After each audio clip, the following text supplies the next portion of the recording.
So you went to the barbering school. Barbering school was what, 7 months, a year? No. It was a school year, 9 months. 9 months. And you had regular classes. And so we had a class at the beginning of the day about diseases, circulation of blood, things we're not going to use. Yeah. But then eventually we went to the barber shop, which had about maybe 12 chairs, something like, and you had to start cutting hair. They just threw some shears in your hand and away you went. Yeah, you did. The instructor was there to help you a little bit. So eventually I graduated, and I had to look for a job. So I went back to the school, and fortunately, he said the second instructor was there. He says, they just have an opening up at Foothill Village to go up there, and he's looking for a barber. So I went up there, and I looked so much like a returned missionary. I was just clean cut. Right this way, young man. I walked in. He said, how soon can you start? I said, anytime. He said, start tomorrow. I didn't know what kind of barbershop it was in. And all of a sudden, here comes the governors, the mayors, the doctors, the lawyers.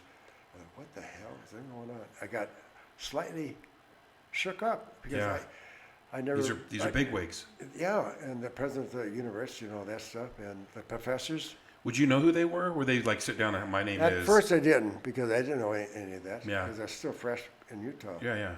But you soon find out who they are. Like James Fletcher. Mm-hmm. Do you know who I'm talking about? I know the name. Okay.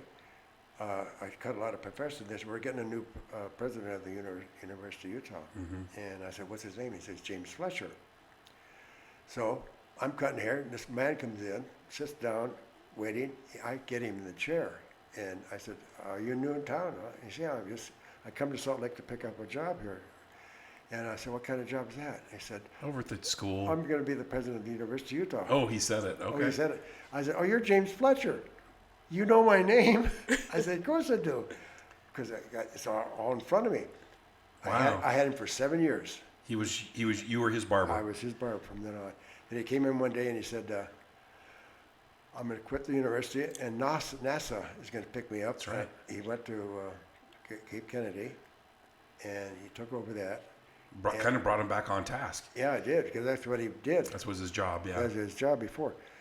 So he knew I went to see my parents there, and they had a winter home there. So he said, come and see me. Oh, cool. So I went and seen him at the Cape Canaveral. How cool is that? It was. Yeah, Cape Canaveral. But John Huntsman was the same way. Oh?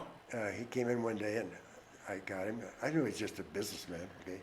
Got him in the chair, and we were just BSing, talking.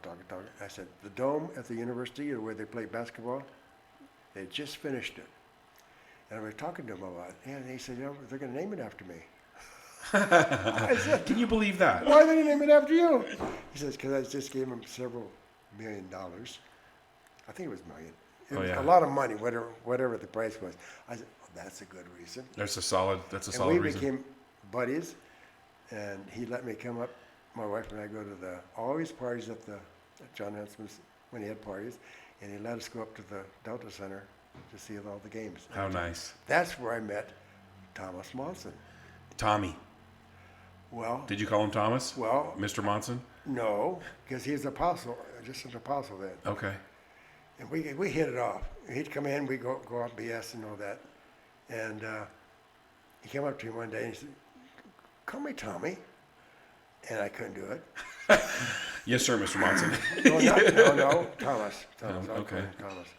And that's where I met Nelson also. You knew Mr. Nelson. Well, he was a surgeon. Yeah. And he dropped it because then he became an apostle. Right. Good guy, but very quiet and very dry. Serious. He was a serious character. Okay, there's not going to be a lot of excitement here. Yeah. He was very analytical. That's probably why he was a good surgeon. But he's intelligent. Yeah. Sharp. And you're German. Hutdorf? Yeah. Peter. Yeah, I like him because I watch conference once in a while. He delivers quite well. Yes. He's not like the regular. He's a storyteller. Yes, he is. And I got to meet him at John Huntsman's parties. Oh, really? And he was over in the corner one time, and I knew who he was. I knew all the apostles. And he started coming, and I thought he was going to go something. He come right up to me. Huh? Hi, how's it going? I'm fine. And I met down in Oaks there too. Huh. That's very cool. down- My mom had a crush on Peter. Well, he's, Uchtdorf. Oh, She was, really? yeah, she's German. She's fresh off the boat from Germany, and she just thought he's the most handsome apostle. Oh, Mom, knock it off. one of my apostles just died. Russ Ballard. Russ, yeah. I got his for 20 years. Russell, M. I called him Russell all the time. I called him Neil Maxwell. Neil Maxwell, when he first came in the barbershop, I knew who he was. I said, Elder Maxwell, may I help you? He got my chair and turned to me. He says, Ken? I said, yeah, my name's Neil. That's cool. It was, but I loved the man. So I don't want you to talk trash on anybody because that's not what this podcast is about. But was there anyone that came in that was surprisingly not friendly that you would think would be that came through? There has been a lot of experiences like that. Yes, and they had names. And I don't give names. Don't name names. I don't, because that would ruin my profession. Interesting. And But it's like common, like people that are like big, like Those just like the people that are apostles. prominent. Prominent people. I can name one, and I'm not going to name him. But his name rhymes with. Oh yeah. No, I won't do that. See, All right. They knew they were safe with me. Yeah. Like one time, a lawyer comes in, and kind of loudly, we had 6 barbers there. He says, "Ken, I've got a question to ask you. I want you to tell me the truth." Barber in the back says, "Don't ask Ken. He'll tell you the truth." He'll tell you the truth. And I did. I wasn't going to pussyfoot around. Yeah. Yeah. Well then, so then the next question is when you're cutting hair, like what was one of the experiences you had that was kind of a surprise? Like it's not always, rainbows and unicorns. There's like some crazy, go ahead, I'm ready. I went through so many divorces, affairs,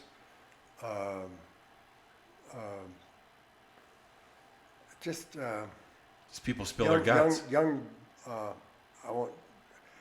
boys coming out to me. Okay. Because they trusted me, because they were little boys, and they would. And I said, the first thing out of my mouth is, "Have you told your parents? Yeah. Have you seen your dad? Talk to your dad.